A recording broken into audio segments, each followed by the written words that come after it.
Salut et bienvenue sur Bibloom Podcast, le podcast enthousiaste qui pétille, qui t'invite à te poser des questions sur la vie, à changer de point de vue et à chercher des réponses du côté de la bienveillance. J'y partage mes réflexions et découvertes personnelles en fonction de ce que je vis au quotidien et j'invite régulièrement des personnes avec qui j'ai plaisir à échanger pour partager avec toi et t'inspirer.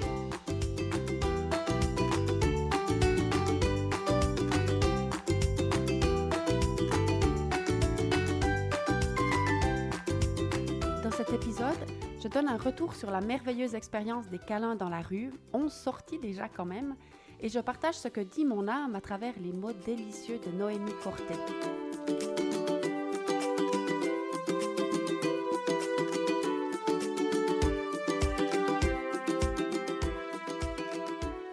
Alors, me revoilà ce matin dans la forêt. Peut-être que tu entends les oiseaux autour de moi. Tiens, je vais leur passer un petit peu la parole. Tu entends? Alors, je voulais partager aujourd'hui, dans cet épisode, l'expérience que j'ai vécue avec Noémie Cortet qui m'a fait une lecture d'âme. Et puis, je ne peux pas commencer sans donner un retour sur mon aventure des câlins pour toi, des câlins dans la rue, parce que c'est juste tellement chouette. Alors, dans les 2 derniers épisodes, d'abord, je t'avais dit qu'on allait commencer donc, le 18 mars. Après, je t'ai raconté la première sortie. Et puis, donc aujourd'hui, on est le 13 avril. Donc, depuis le 18 mars, j'y suis déjà allée 11 fois. Et à chaque fois, c'est des expériences absolument extraordinaires. Beaucoup de similitudes dans le genre de personnes qui viennent ou qui ne viennent pas. Donc, je suis allée à Vevey de nombreuses fois. Là, j'ai mes habitués à Vevey. C'est juste extraordinaire. Je suis allée à Montreux et à Fribourg. Je suis déjà allée accompagnée d'Alexandra la première fois. Ensuite, Suzanne, Chantal, Viviane, Monique, Hélène et 2 personnes que je ne connaissais pas, Lucie et Delphine, qui m'ont rejoint une fois. Donc, ils ne se connaissaient pas non plus, les 2. Mais comme j'ai une dizaine de gilets avec moi toujours, quand il y a quelqu'un qui vient et puis qui me dit « Oh, c'est trop super, j'aimerais bien faire ça », je dis « Si tu veux, tu peux parce que j'ai des gilets avec moi dans la boîte ». Et puis, un jour, il s'est trouvé que 2 personnes ont dit « Ah ouais, super !» Enfin, une d'abord, « Super, j'ai bien envie de faire ». Elle a mis le gilet, elle avait un petit peu de temps disponible. Et c'était la première fois que quelqu'un faisait comme j'avais imaginé que ce serait possible. C'était juste génial. Et quelques instants plus tard, une autre personne est arrivée et puis dit « Oh, c'est super ce que vous faites ». Je dis « Ben, je ne connaissais pas cette dame, Lucie, il y a 5 minutes. Elle a accepté de prendre un gilet et de faire avec moi. Si tu en veux aussi un, tu peux. » Ah ouais, super. Du coup, on s'est retrouvés à 3 à offrir ces câlins et c'était... Oui, juste magnifique pour tout le monde. Pour moi, d'avoir 2 personnes qui me rejoignent. Pour Lucie et Delphine, qui ont fait ça, je pense que c'était aussi une expérience vraiment super. Comme toutes les autres personnes qui m'ont accompagnée, visiblement, elles ont toutes eu beaucoup, beaucoup de plaisir. Et bien sûr, pour toutes les personnes qui acceptent de recevoir ce câlin et de partager ce moment-là. Alors là aussi, c'est assez intéressant, j'ai envie de partager ça parce que j'ai une grande habitude que les activités que je propose, elles intéressent qu'une minorité de personnes. Ça, depuis toujours, que ce soit tout ce que je propose dans le domaine de la périnatalité, des accompagnements sous forme d'entretien d'enthousiasme, enfin, c'est des choses un peu bizarres qui n'intéressent pas beaucoup de monde. Peut-être, je ne sais pas, 3 à 5% des gens. Et quelque chose de très différent. Dans les câlins, c'est pareil, ça intéresse peu de monde finalement.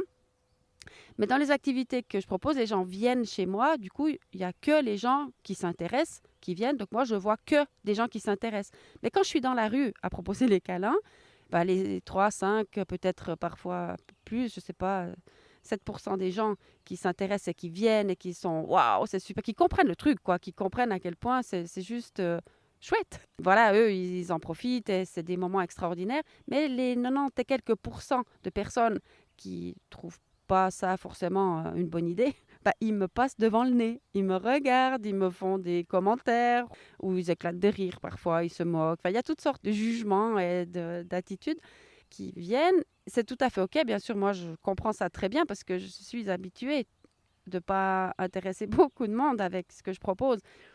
Par contre, c'est nouveau pour moi de les voir vraiment défiler sous mes yeux et de m'observer aussi, de voir que je peux vraiment prendre ça sans difficulté dans le fond. Juste dans le respect de comment ils voient les choses et de ce qu'ils pensent. Et je trouve que c'est aussi un bon exercice pour moi.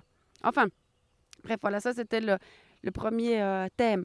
Après, je vais vous raconter donc l'histoire de comment je suis arrivée à demander à Noémie Cortet cette lecture d'âme que je vais vous partager tout de suite. Alors, Noémie, elle a laissé une fois une carte dans ma salle, une jolie petite carte carrée, ça s'appelait l'éveil de l'âme. Et j'ai vu cette carte, je me suis dit, ah tiens, je ne connais pas, mais j'aime bien découvrir ce que les gens qui mettent des cartes dans ma salle, enfin qui ils sont et ce qu'ils font. Donc j'ai pris cette carte et puis je me suis dit, je vais lui téléphoner à cette dame, ça m'intéresse, ça m'a vraiment attirée en fait. Sa carte m'a vraiment attirée. Et puis je vais lui téléphoner pour demander un petit peu ce qu'elle fait, puis éventuellement profiter de ses services pour découvrir. Et j'ai gardé cette carte sur mon bureau pendant assez longtemps et c'est resté sur la liste des choses à faire que je n'ai pas fait. Mais cette carte, elle était toujours là. Et puis, un jour, mon ami Gabriel, il envoie une newsletter dans laquelle il partage une lecture d'âme qu'il a fait faire à Noémie. Mais moi, je ne sais pas que c'est Noémie. Donc, j'écoute ça et puis je me dis, waouh, mais c'est vraiment super ce que tu as partagé là. Ça m'intéresserait de faire aussi pour moi. Tu sais qui cette dame-là? Et puis, il me dit, mais j'ai pris la carte dans ta salle. Quand je suis venue la dernière fois, j'ai trouvé sa carte dans ta salle. Je lui ai téléphoné, puis j'ai fait. Puis je dis, mais t'as trouvé la carte dans ma salle? Puis tout d'un coup, j'ai réalisé que c'était la carte de cette dame à qui j'ai jamais téléphoné. Alors là, j'ai pas attendu plus que 35 secondes pour la contacter et puis lui demander comment elle travaille, ce qu'elle fait. Et puis, bon, elle m'explique qu'il faut que j'envoie juste mon nom et puis une photo et puis qu'elle va se connecter à mon âme. Et puis, quand elle l'aurait fait, qu'elle sera connectée, qu'elle aura échangé en fait avec mon âme, elle va m'envoyer un fichier d'une 30aine de minutes de cette conversation qu'elle aura avec mon âme. Et puis après, un deuxième fichier dans lequel elle partage son vécu de cette discussion qu'elle a, de ce qu'elle a canalisé en fait avec mon âme. Et puis un troisième fichier d'une musique qui va parler à mon âme. Donc voilà, je dis, super, j'ai fait ça. Et puis quelques jours plus tard, en effet, je reçois ces 3 fichiers. Et puis là, c'était juste, pour moi, c'était incroyable en fait. Parce que cette dame, elle je la connais pas du tout. Elle me connaît pas non plus. Donc moi, je suis vraiment bluffée par tout ce qu'elle dit en fait. C'est d'une telle précision, d'une telle justesse alors qu'elle me connaît pas. Pour moi, c'est absolument incroyable. Et puis, ça me fait penser que au printemps de l'année dernière, donc il y a une année maintenant, j'ai pris la décision consciente de donner carte blanche à ma petite voix. Donc vraiment de connecter avec ce que j'entends à l'intérieur de moi, ce qui me parle, ce qui résonne juste, et puis dire voilà, vas-y, je te donne carte blanche, je vais faire ce que tu me dis de faire. Voilà, je ne vais pas te faire attendre plus longtemps, je vais te laisser avec mon âme. Enfin, tu vas entendre ce qu'elle a à partager au travers de la voix de Noémie, et je te retrouve dans 7-8 minutes à peu près. De l'image que je vois, c'est vraiment comme un champ fleuri. Je ressens aussi l'élégance, la diversité des énergies de regroupement pour créer une harmonie, un espace bienveillant qui donne du peps. Et dans cette atmosphère, je ressens énormément de légèreté. Dans cet espace, on se sent bien, on se sent accueilli, on se sent à sa place. Je ressens vraiment comme beaucoup de pureté dans l'air. C'est fluide, c'est léger. Cet espace, entre guillemets, un peu de paradis terrestre. C'est vraiment des énergies qui sont très similaires à ce que j'ai pu ressentir dans le Nouveau Monde, en fait. Ces énergies d'être ensemble pour créer l'harmonie ensemble, la légèreté, l'amusement, la liberté. Il y a beaucoup d'écoute et de bienveillance envers les autres. Je me sens apaisée, je me sens bien. C'est vraiment ça. Les gens se sentent en confiance en fait avec toi pour déposer leurs projets, pour déposer leur amour, pour déposer un peu tout ce qu'ils veulent. Il y a vraiment cette capacité d'écoute qui est très forte et de non-jugement, de respect, d'accueil. Ça me touche beaucoup parce que je ressens vraiment en toi cette confiance et ils ressentent direct ce sentiment comme quoi tu es une bonne personne et que tu peux les accompagner. C'est comme si je me sens dans un espace où j'ai pas forcément envie de repartir parce que je suis à l'aise, je peux être moi-même, je suis écoutée, j'ai entendu, reçu, il y a du partage, il y a de l'échange. Je sais aussi qu'on va pouvoir m'aider. C'est tout ce qu'apporte ton âme, ce que je suis en train de décrire. Et tu vibres ça, c'est très beau, hein, c'est magnifique. Vraiment, ça me met les larmes tellement que je trouve beau. Il y a vraiment une grande maturité aussi, une grande sagesse en ton âme. Tu as cette capacité d'accueillir beaucoup de choses, de ne pas les porter sur toi. Il y a cette capacité de recul aussi qui est très belle, qui a énormément de connaissances dans ton âme, de vécu. Tu as vécu beaucoup de choses en tant qu'âme. Et pour cette incarnation, tu as choisi de vivre en paix avec toi-même et à ce que tu es posé et d'offrir pleinement ta lumière, de te sentir en paix, légère, heureuse. Il y a vraiment énormément de légèreté. Mais tu es un peu multiposte. Tu t'adaptes facilement là où tu es. Tu as plein de capacités au niveau de ton âme, donc tu peux un peu tout faire. Ça te permet aussi de mieux comprendre la diversité des personnes, de ce qu'ils vivent, etc. Ton âme, elle sourit en fait. Il y a aussi cette capacité de ton âme de contempler, de prendre du recul au niveau des choses, au niveau de la vision globale de certaines situations et de regarder vraiment qu'est-ce qui se passe et d'observer en fait les situations dans leur globalité. Et ton âme là, elle dit vraiment que ouais, elle a une grande notion d'observatrice, d'étendre sa vision. Souvent, on est focalisé comme sur un petit truc et c'est comme si tu peux dézoomer et puis voir la vision d'ensemble. Et ça te permet de comprendre énormément de choses. Et ton âme, elle me dit que c'est une vision qui n'est pas donnée à tout le monde. Et que peut-être pour toi, c'est logique cette manière de fonctionner, mais que c'est aussi important que tu la partages parce qu'elle est précieuse et que bon nombre de personnes n'arrivent pas à avoir ce recul, à avoir cette vision d'ensemble. Et il y a cette capacité de se détacher émotionnellement de ce qui se passe pour vraiment d'avoir une vision neutre et précise. Parce que des fois, quand on mélange notre vision avec nos expériences, etc., on détourne un petit peu la réalité. Mais toi, il y a cette capacité donc de voir de manière neutre qu'est-ce que cette situation nous apprend, nous enseigne. Là, ce que j'entends aussi, il y a cette notion d'enseignant, encore une de tes multiples capacités de transmettre ta vision, ton savoir, par le simple fait d'être toi et de parler comment toi tu vois les choses de manière simple. Il y a énormément aussi de simplicité. J'ai pas l'impression que je ressens ça au niveau de ton âme qu'elle va commencer à utiliser des mots compliqués.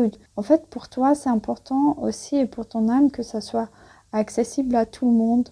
Il y a cette volonté, cette bienveillance et ce cœur de vouloir apporter au plus grand nombre, de pouvoir vraiment aider, soutenir beaucoup de personnes. Et c'est très beau parce que tu le fais en étant détaché de toute énergie de sauveur, toute énergie d'ego et simplement par pure bienveillance de ton cœur. Il y a énormément d'humilité là-dedans et les gens le ressentent. Et là, je vois aussi comme au niveau de ton visage, un sourire qui dégage des énergies solaires, comme si ton sourire avait la capacité d'illuminer la vie des gens, leur donner le sourire. Il y a une énorme énergie dans ton sourire et dans ce qui dégage, les énergies solaires qui dégagent. Comme si ton sourire c'était un soleil et que les personnes ressentaient cette énergie solaire en elles. C'est comme si il y a quelque chose qui est une situation qui est négative, etc., qui a cette capacité, hop, de sortir, prendre du recul et d'aller voir le positif qu'il y a là-dedans. C'est comme d'aller chercher toujours le rayon de soleil et tu trouves toujours.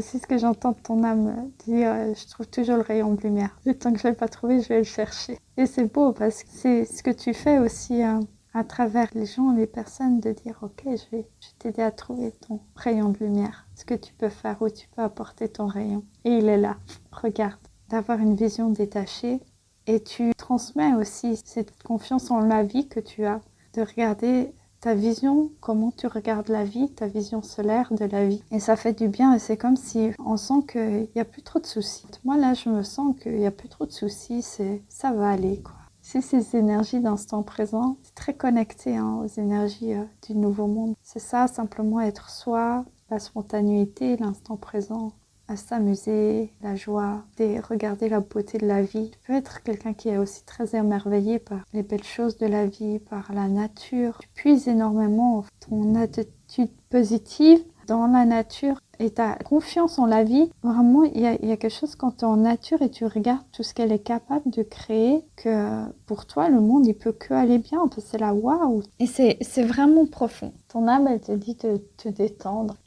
Tu peux aussi des fois te poser dans un transat, observer, prendre du repos et puis surtout pas te faire des soucis mentalement parce que ça se gère en fait, ton énergie gère et et de prendre conscience comme quoi souvent ça s'autogère.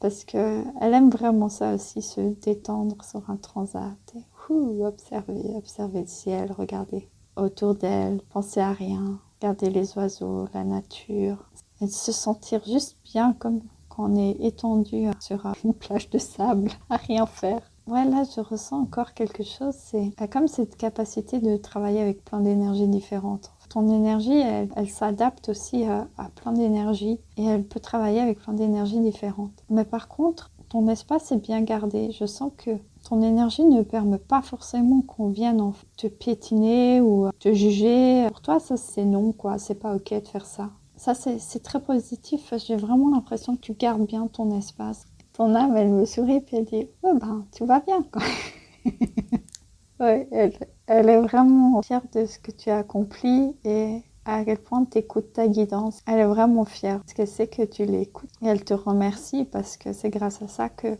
aussi tu crées cette vie que tu as là actuellement. Qu'elle est très heureuse de faire équipe avec toi. Donc je remercie ton âme pour toute sa sagesse, pour ce moment, tout ce qu'elle t'a transmis. Merci. Voilà, alors je ne sais pas comment ça résonne pour toi d'écouter ce que dit mon âme, mais si tu es encore là, alors c'est juste super. Moi, en tout cas, j'adore quand à la fin, elle me dit que je peux me poser sur un transat et laisser faire la vie. Ça, c'est juste extraordinaire. J'aime aussi beaucoup quand elle dit qu'elle est fière de mon parcours et qu'elle est heureuse de faire équipe avec moi. Ça veut dire que quand j'ai pris la décision consciente de donner plein pouvoir, de donner carte blanche à ma petite voix et puis vraiment de tout mettre en œuvre pour l'entendre, pour me connecter à elle. Quelque part, ça veut dire qu'on s'est bien comprise et qu'on navigue sur le même bateau. Ça confirme un petit peu ça quand j'entends tout ce qu'elle dit qui me ressemble tellement en fait. Je me dis, bah ouais, franchement, moi aussi, je suis contente de faire équipe avec toi et pas seulement avec mon âme, mais du coup, avec tous les gens que je croise sur mon chemin. Parce que je pense que plus je suis alignée avec mon âme, plus tout mon entourage en profite, dans le fond. Voilà, j'espère que toi, tu en profites aussi. Et je te remercie de ton écoute et je te souhaite une délicieuse journée. Et à tout bientôt. Pour, je pense, le prochain épisode, mon petit doigt me dit que ça sera un épisode en duo. Ce sera un interview. Et je m'en réjouis. Bye bye!